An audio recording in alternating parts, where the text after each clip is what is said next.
allegiance to the flag of the United States of America and to the republic for which it stands, one nation, under God, indivisible, with liberty and justice for all.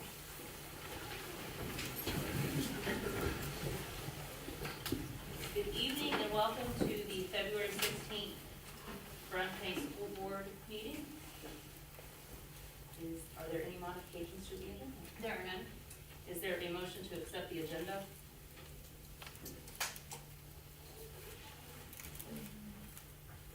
So moved. Is there a second to approve the agenda? A second. All those in favor signify by saying aye. Aye. Opposed, same sign.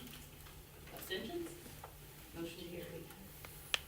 Next, we will have the recognition of visitors, and I would like to welcome Troop 190. We are happy to have you guys, like have tenfold doubled our audience. Not double, like quadrupled the size of our audience, so we appreciate you coming to. Any comments from visitors? Seeing none and having no comments, we'll move on to our presentation this evening. From USI Student Research Project Evaluating the Effects of Brown County High School's Summer Athletic Development Program, from Elizabeth Roush. Ms. Roush, floor is yours. Hello, I'm Elizabeth Roush, if you don't already know me, but most of you do. And I'm here to talk about a potential research project for the summer to support our athletic program here. So a little bit about me. I graduated from Brown County in 2023. I was a student athlete for 4 years, so athletes, are my bread and butter. I love working with them. It's part of the reason I decided to go into the exercise science program down at USI. And I'm in my 3rd year, but I will graduate in this coming fall.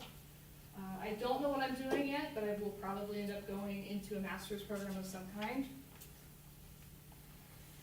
So a little bit of a background that got me into what I decided on doing my research project for.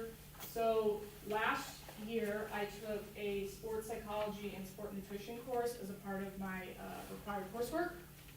And in those things I was like, oh, this is really interesting. It was finally when I was getting into actual exercise science coursework, and I was like, oh, I really love this program. And within that, my dad benefited from this because he's the guy that I talked to and talked through assignments with. So we ended up talking a lot about sports psychology stuff as he was working with the high school basketball team, and the girls were struggling, and we were trying to figure out, okay, can I help with anything that I've learned?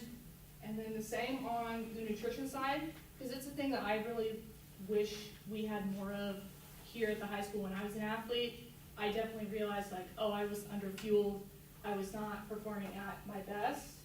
So I ended up connecting my dad with my nutrition professor, and she was able to give him resources to help our athletes with the athletic development program over the summer.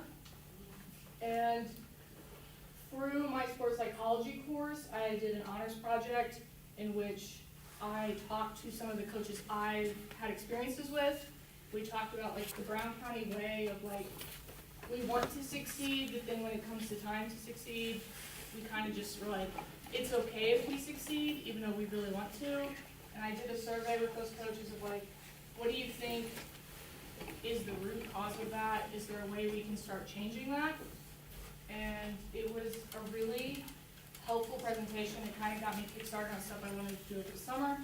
And my professor really enjoyed what I found, what I did, and he encouraged me to continue the conversation of let's do something better for our athletes here. So that led into this past summer, where I got to work with our athletic development program, where I spent time in the weight room supervising our athletes. I've had classes and training at USI to do that. It was really nice to get hands-on, to work with the kids, to start teaching form, because a lot of the athletes are coming in with no weightlifting experience at all. And then I presented and organized on sport nutrition and sports psychology, but on the sports psychology side of things, I had help from Natalie Price, who is a counselor at the middle school. She was a D1 athlete. She knows what it means to struggle as an athlete, especially when you're hitting plateaus. So it was nice to have her perspective and to learn things from that. And to just get the athletes started thinking like, it's okay to struggle a little bit. It's okay to get frustrated, to hear the tools to get through those things. And then from the nutrition side, educating them on you need to eat, even though you think, okay, I don't want to eat that much, but you don't realize how much you're going through when you're an athlete and how much you really need to put in your bodies to perform the best. And that, coming off of the summer, I really enjoyed working with the athletes. It kind of solidified like, yes, I want to continue working in exercise science. And I ended up kind of taking that into this past semester of like, is there anything I can do? I want to keep working on this. And the perfect opportunity came up in one of my courses. We were learning about different technology, specifically in the exercise science field and stuff that we had available at USI, which I'm extremely fortunate to have high quality, top of the line exercise equipment and body composition stuff. It's amazing to think like, this is what I have available to me as a student. I get to use that in my research. I get to do anything I want with it. It was really nice. Learned about how to use it, how to operate it, how to administer a test to a member of the public, because we have a program where members of the public can come in and get body composition testing or exercise testing done, and the students are there to assist our professors in doing that.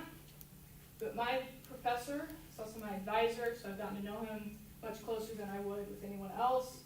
His special interest is student research. This is what he loves. He's absolutely passionate about it. He presents on it in multiple conferences throughout the year. And as part of our coursework, he's like, I want you guys to practice writing a research proposal. It's a big thing in exercise science. If you go into the research field or you become a professor, you're going to run into like, you're going to need to do research. How do we go about that? So we learned how to identify a topic, develop the topic, and then ultimately write the topic down. I chose to evaluate our athletic development program here because it was fresh on my mind. Wanted to be like, can I give back to my community? And as an optional part, we could submit it for a research grant for undergraduates at USI. And my professor and I decided, you know what, let's do it. He really liked my proposal. He's like, I think you have a shot at this. So we submitted it, and I ended up receiving the award. And the award is just $1,000 for undergraduate research. It can help purchase equipment, material supplies, if you have to hire like professional services, or if you're like if you're publishing your report, which I'm not doing, that's not the research that I'm doing, but it's there. And it's an entirely student-driven process. The faculty is just there to support. If I had any questions, he helped me with like the budgeting and filling out the necessary paperwork, and he's covering the university side of stuff.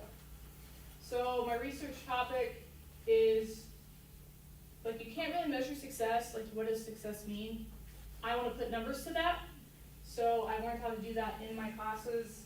And I'm going to be measuring athlete body composition, muscular endurance, and muscular strength, pre-programmed and post-programmed, to see, okay, with our current schedule, with our current regimen of what we're doing each session, is it improving our athletes? Are we gaining muscle mass? Are we getting faster? Are we getting stronger? What more can we do if we're not meeting our goals? And I chose these three components because they're so important to building a better athlete. Body composition, it's just indicative of muscle growth, so we're going to measure lean mass with a non-invasive, relatively inexpensive way to measure that. Most body composition, if you want top of the line, it's like 15 grand for a machine.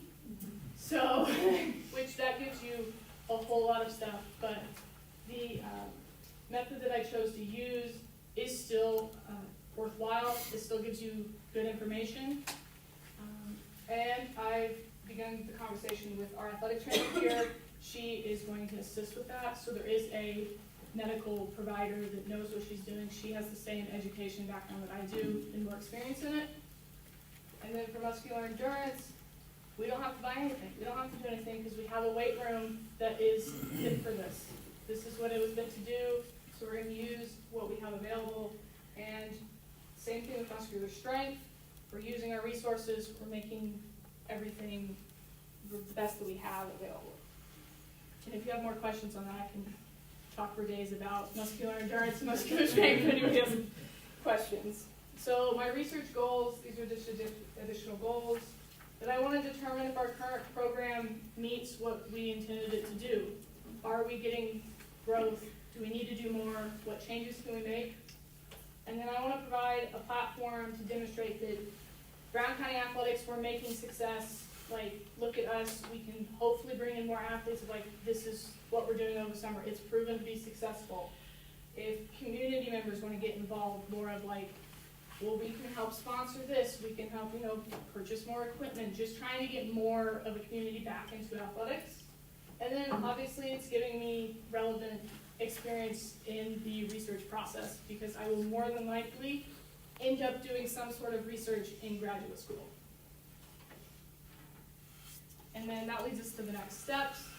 I've completed all of the required safety training, privacy training, confidentiality training from the university side, so that our research will be confidential and protected. We're just waiting to complete the other paperwork and order and receive the equipment that I outlined to purchase. And from the high school side of things, we're notifying the school board, we're getting your approval. The superintendent mentioned that we should do this, so we're here. The superintendent has to sign off on something, and then in the spring, we'll be meeting with the coaches that are involved in the athletic development program to better understand, okay, what can they help with, what's our setup gonna be, because we have 30, 40 athletes at a time, 60 sometimes. We just have to coordinate things. And that's it. So thank you for this opportunity.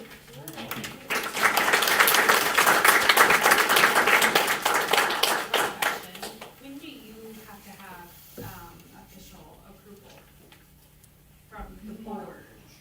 March at the latest is when my professor would like to get everything signed off and completed on the university side of stuff, so by then. So if March 2nd is the next board meeting, and if the board would approve moving forward with that March 3rd, we could get everything to you? Is that still within that timeline? Yes. Do you What just board What sports are you thinking about hitting? It's for all of the athletes that are welcome to come to the athletic development program. So tennis, softball, I mean, it's everybody. Other than, I don't think we have any cross-country runners, like long-distance runners there, just because they have their own workout, and they're dealing with a lot of, like, they're more of a cardiovascular, like, aerobic athlete, as opposed to, like, basketball, soccer, volleyball, those are your power athletes. So getting them in the weight room, that's the big thing, of like getting them faster, stronger. We're ready for the playing field. Are you gonna partner, or have you started that partnership with our strength and conditioning program that we're also trying to get up and running for the first summer, now that we have Mr. Bruner in that position? Not yet. Okay. We're waiting for this side of the Okay. house to get situated first, but then we will continue with Partner that. with him on But Mr. Bruner is aware of this, he's seen a copy of what our proposal is, and he and I had a conversation the other night about spring breaks, if we get it in, then, she can come in and talk to Coach Bell and Coach Bruner at the same time. Do you use slow cadence in exercises or not? Do you know what I'm talking about? Slow cadence, not the typical thing like this, but literally It take depends- it 10 depends. count in and 10 count out It with depends on, machines and weights. it depends on what your program goals are, what the, like, athlete or the client's goals are. Because it all depends on what are you intending to get out of it. Are you trying to get stronger? Are you just trying to build muscle? Are you trying to create more power? Are you just trying to get healthier, more fit? It all just depends on who you're working with. Some clients or athletes need to go fast, they like a faster pace. I know our strength and conditioning coach down at USI, he is on top of things, you have this much time to do it, and he's counting out the reps and he's doing it. But I've worked with other coaches and professors that are much more, let's go at your own pace, you complete the reps that I prescribe, and this is how you know, they'll walk you more through, whereas our strength and conditioning coach is more of I expect you to already know what you're doing. If you find that this is effective, is there a plan that we could develop to keep it going after that? Yeah, and I'm currently in a class that like, the whole point of it is to learn how to design an effective strength and conditioning program. So I'm hoping to take what I learned there and saying, here's the new stuff, because it's updated, it's brand new, the professor for it, he is on top of things. There's new research out, he's gonna know about it.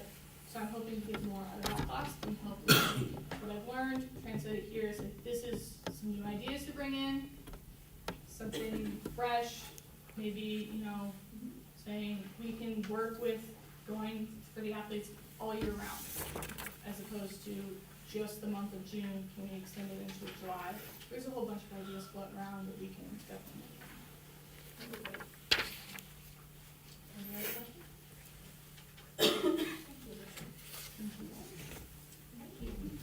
So this will be on our agenda for the next meeting. Moving on, discussion items? None? Fair enough. The approval of minutes and the first set, the January 19th, 2026 is from our work session. And then the February 2nd is 2026 is from our last board meeting. I will entertain a motion to approve the minutes. Second. All those in favor of approving both sets of minutes signify by saying aye. Aye. Opposed, same sign. Any abstentions? Motion carries. Action items.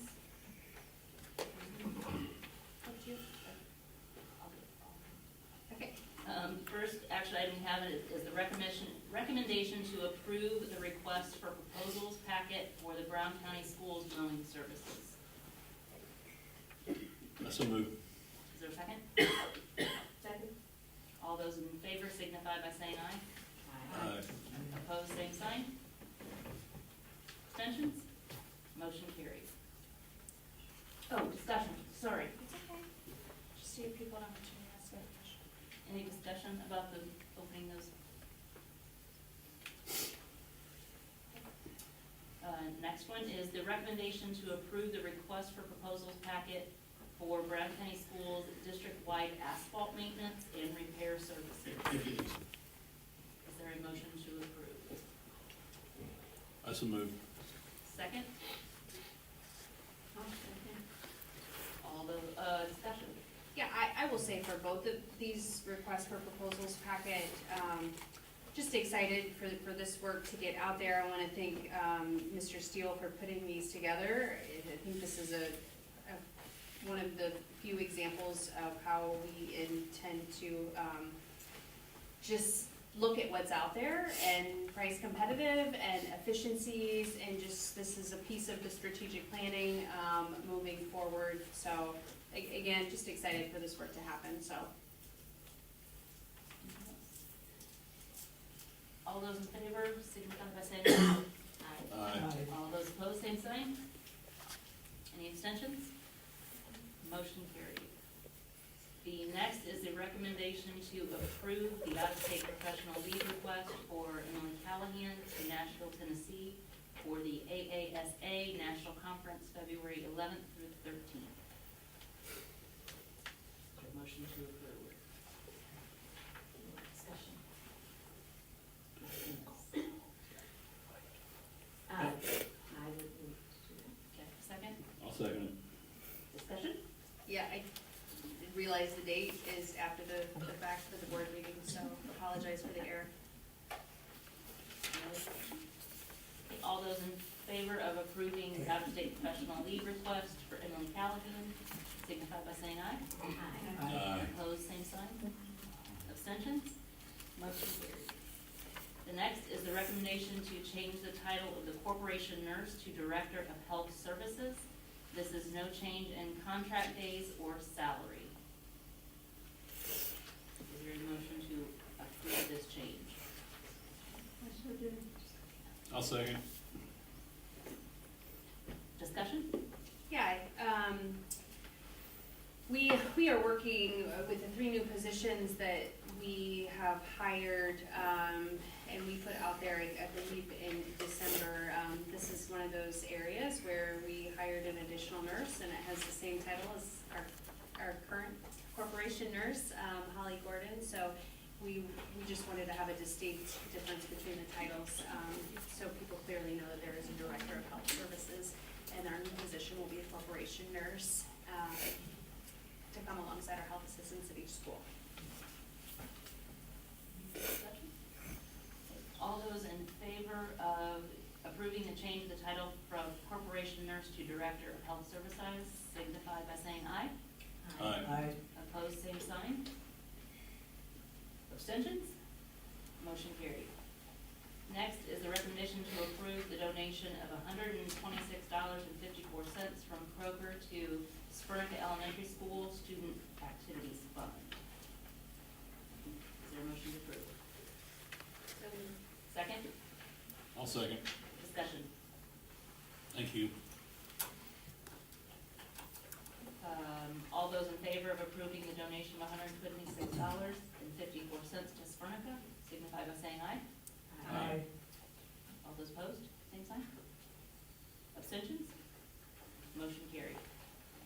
The next is the recommendation to approve the donation of $200 from Luxury Air to the Brown County High School boys soccer team.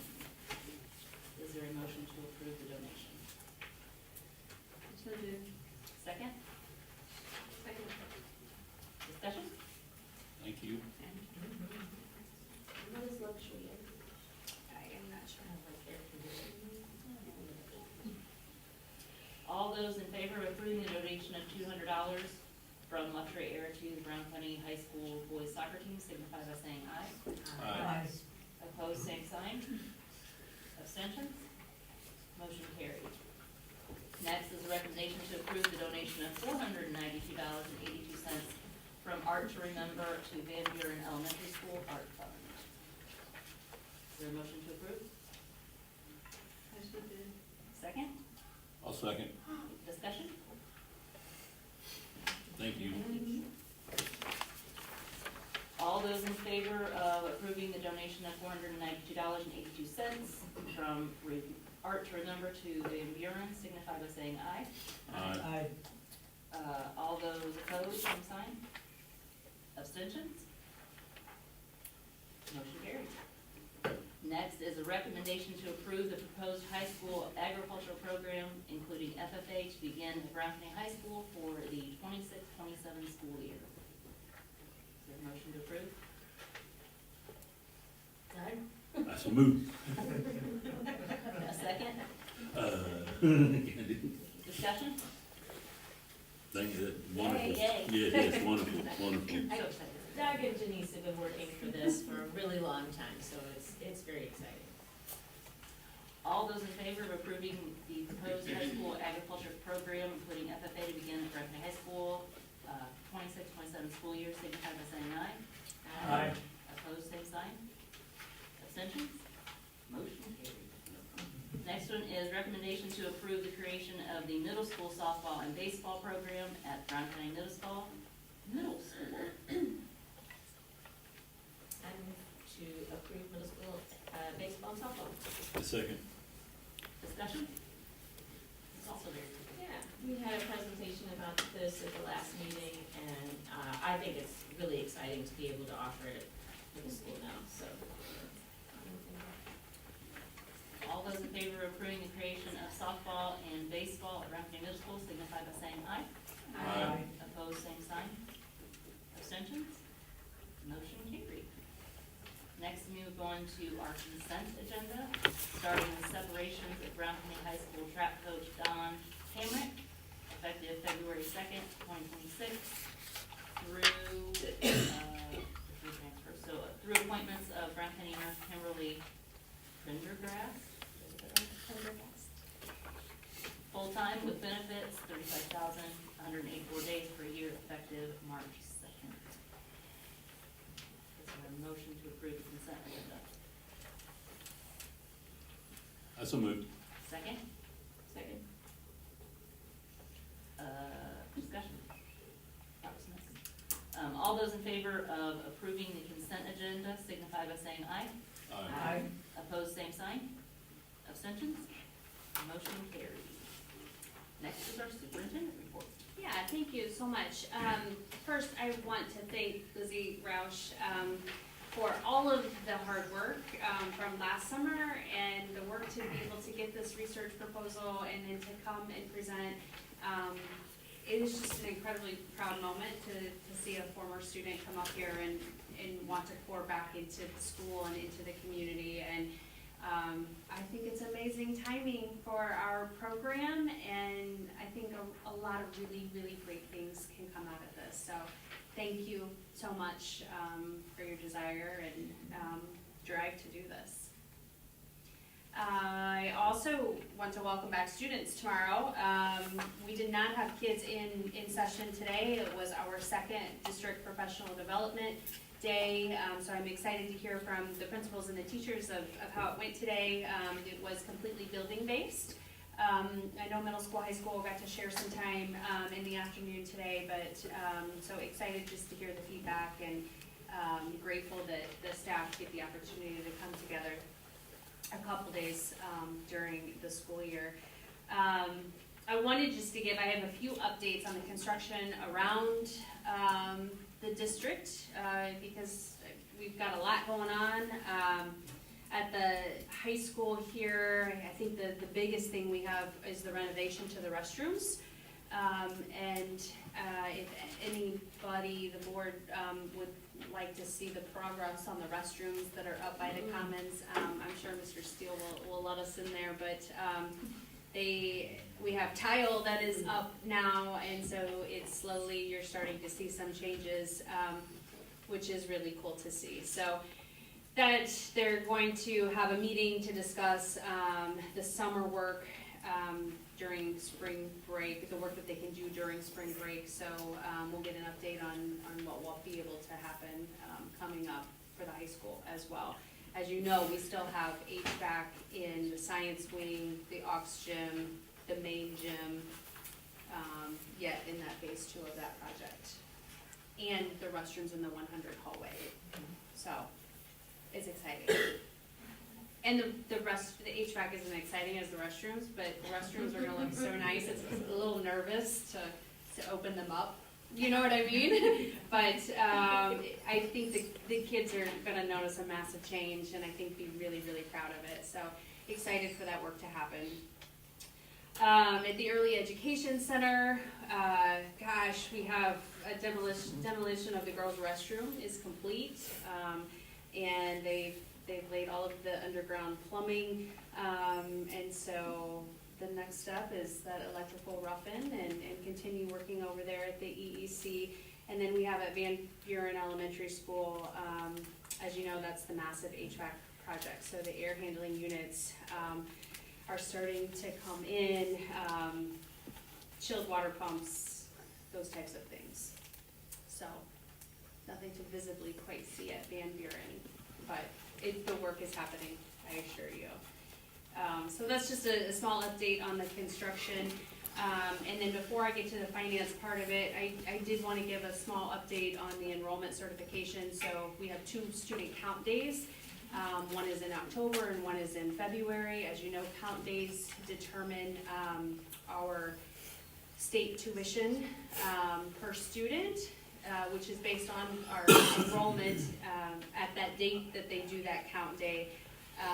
And so we are officially down 5 from our October count, which it's right. Anytime you're down. We want to be up, but to be down only 5 on that second count day is one of the smallest numbers we've been down on that count day in a really, really long time. So there is that piece of it for us.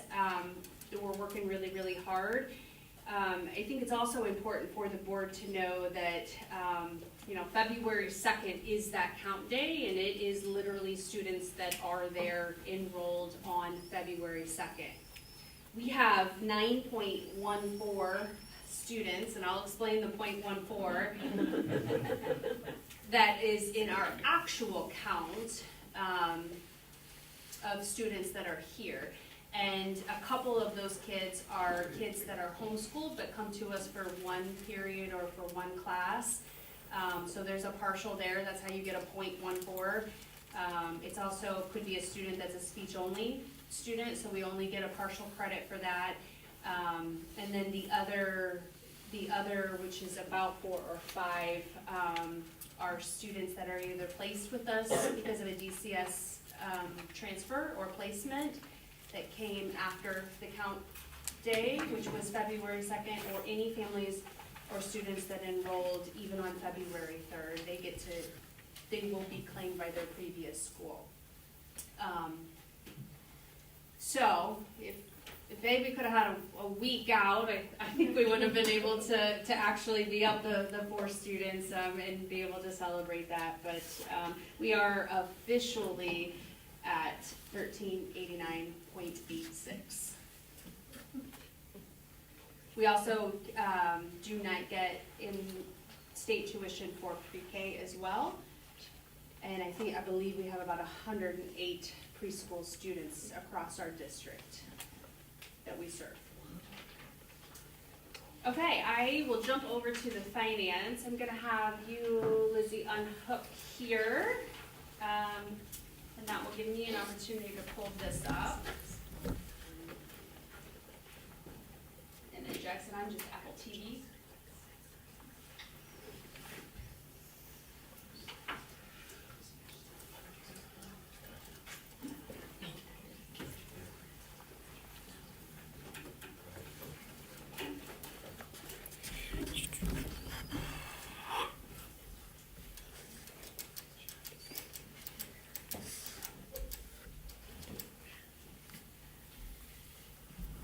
Sometimes it just takes a minute to switch, so I apologize.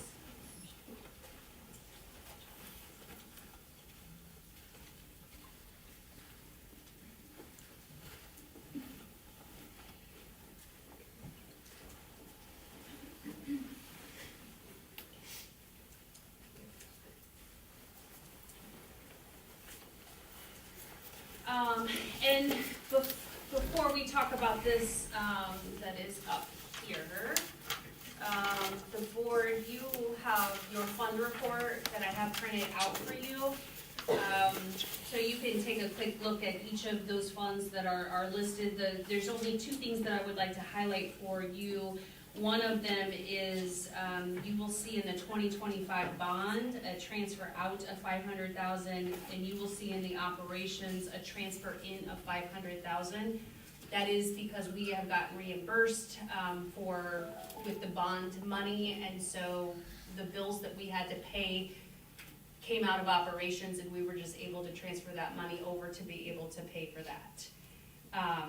So that's why you see that transfer in and transfer out. The other thing I will always keep reminding the board to take a look at is that self-insurance fund.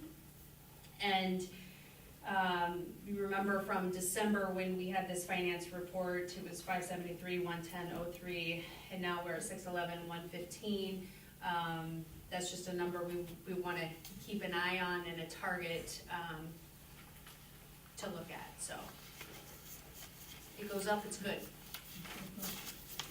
Okay, so if you remember also from December, we took a look at operations.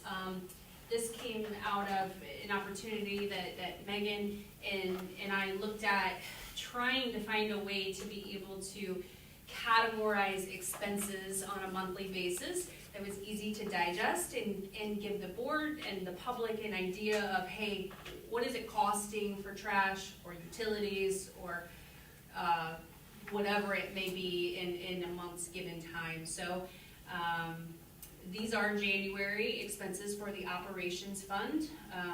Remember, we don't pay teacher salary or teacher or curriculum per se, insurance for teachers or staff, that all comes out of education fund. So everything else to literally operate the district will come from this fund.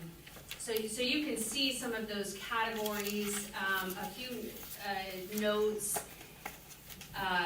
admin, salary and benefits from the operations was down from December because of that retro pay. So we always do bargaining and negotiations and settle the master contract, right? Well, when we do that for teachers, we also look at support staff and non-certified and any administrators, right? So anybody that's in that category that's paid, we also give them a retro pay, which is usually paid in December. Well, January, we don't have that bump, right? So you just see a little bit of a difference there. You'll also see Amazon maintenance supplies.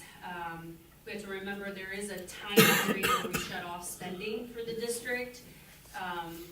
So when that spending gets opened back up, we will start to see that number probably rise a little bit. A big thing to look at right here is this Argent credit, which is a credit in $326,719. The grand total, if you look at the bottom for January, is just under $200K. Well, if you remember from the December, it was over $800,000, right? Well, $326,000 of that came from a bill we had to pay for the 2025 bond. So that was reimbursed back to us, so you can see a big difference there. Board salary increased because we added a work session on January 19th, so that's why that's different from December. Bus contractors, there's an increase there of $3,800 because we had to double run the buses when we had the water main break and we had to send a middle school and high school home on an early release. So that's the extra that we see on bus contractors. Janitorial is more than the prior month. This is just one of those nuances that we don't get an invoice from our middle school, high schools, second shift custodial contract on a very consistent basis. So this invoice really covered from November 20th through January 22nd. So we didn't have a bill in December to pay, which makes it look like January was more than December. So really wanted to point that out. And then in utilities, we had a $20,000 increase in propane, and then made a note that we switched gas and diesel and put that under the transportation category because it fits there more. So the only other thing is that S-Craft fee in January. That was over $200,000. That is a one-time annual fee that we always pay in December. So you'll see it every December, but that's a massive one. So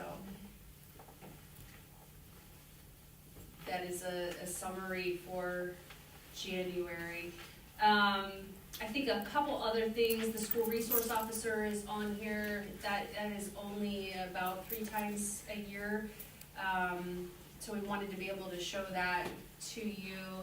The supplies that you see for $79.95, they'll probably in the future go under a different category. This was a floral arrangement for a funeral that the district paid for, and that was the only thing that was under there. So just trying to really shore it up and figure out what things go in which categories and make the most sense. But pleased to be able to share this and the work that Megan and the team has put into this to get us here. Much easier to read. Nope, any questions for Emily? We will, claims that have been presented, is there a motion to accept the claims? Second? I'll second. Any discussion on claims? All those in favor of approving the claims as presented signify by saying aye. Aye. Opposed, same sign.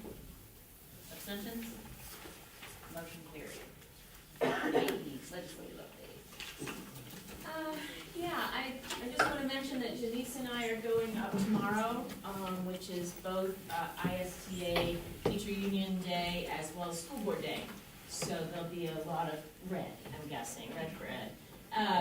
And trying to make appointments with our representatives so that we can talk about some education bills.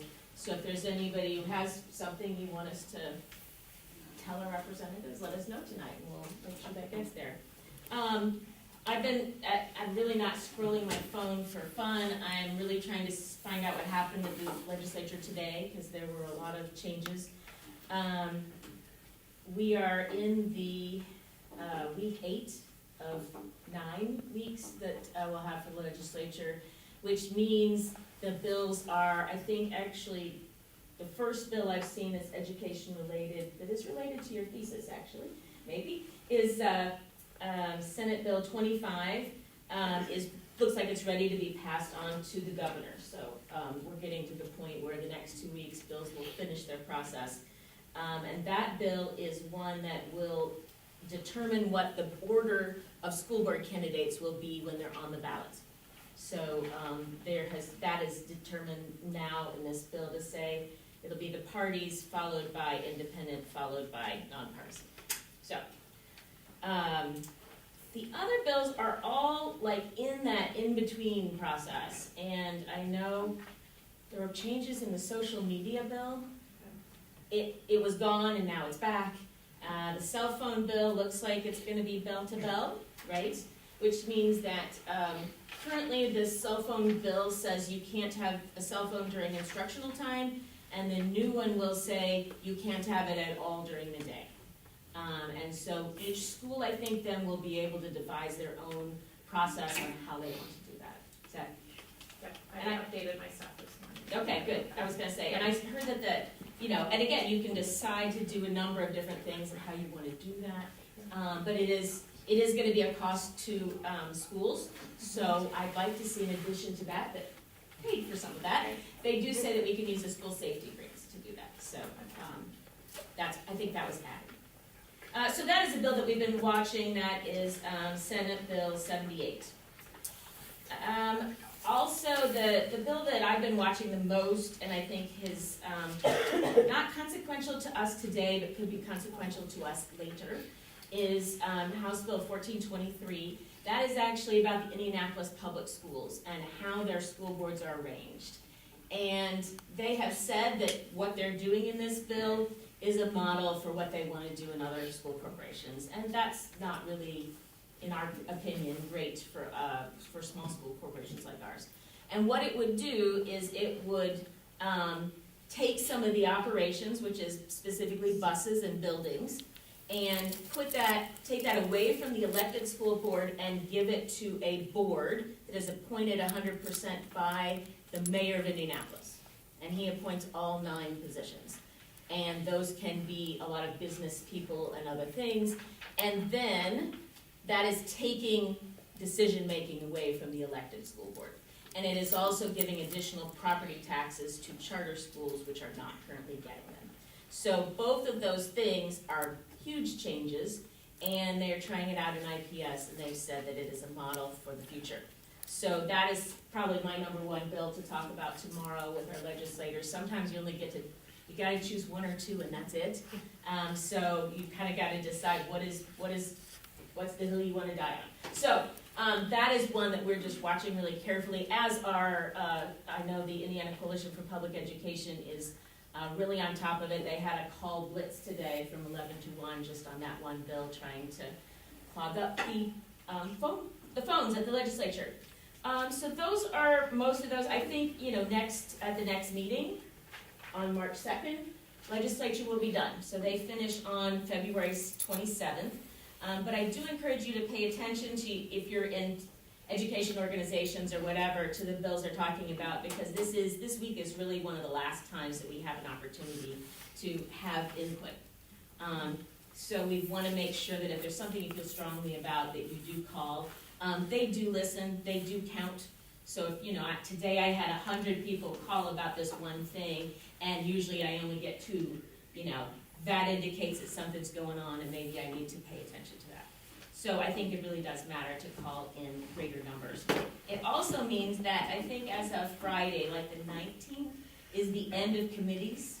So again, this is the week where they'll finish up their committees, and then the last week will be reconciling the House version with the Senate version in either a conference, or they can concur, and they can say, well, the Senate changed our bill, but we're okay with that. So they can agree, or they can say, we changed it, we can't agree, so they will get together and they will then have a private conference in which they will decide how that bill is gonna go. So those are kind of the next processes that come, and as I said, they have set their own deadline to be done on February 27th. So that is what I got. Any questions?